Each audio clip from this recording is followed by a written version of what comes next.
भगवद्गीता अध्याय 12वा भक्तियोग अध्यायाचा सारांश.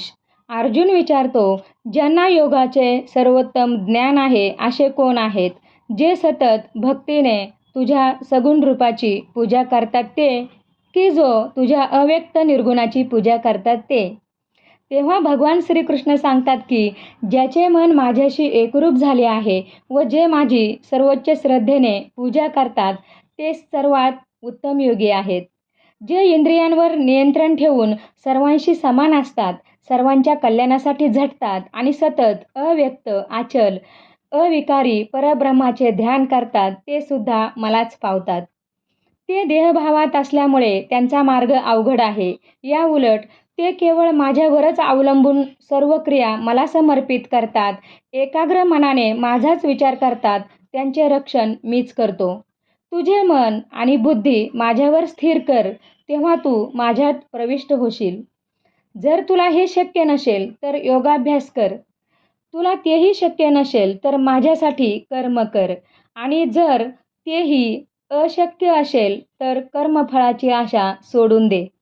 कर्मफळाचा त्याग केल्याने मनाला शांती मिळते.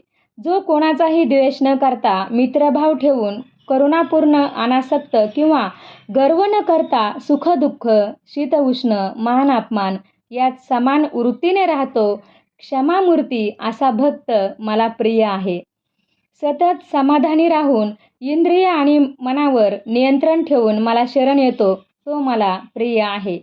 जो कोणालाही त्रास देत नाही किंवा जगापासून त्रासित होत नाही, सुख दुःख, भय आणि मानाची अशांती यापासून मुक्त आहे तो मला प्रिय आहे.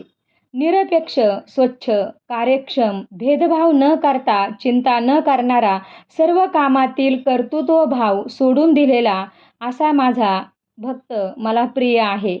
जो सर्वांना सारखाच पाहतो, मान आणि अपमान या पलीकडे आहे, अनासक्त व समाधानी आहे तो मला प्रिय आहे.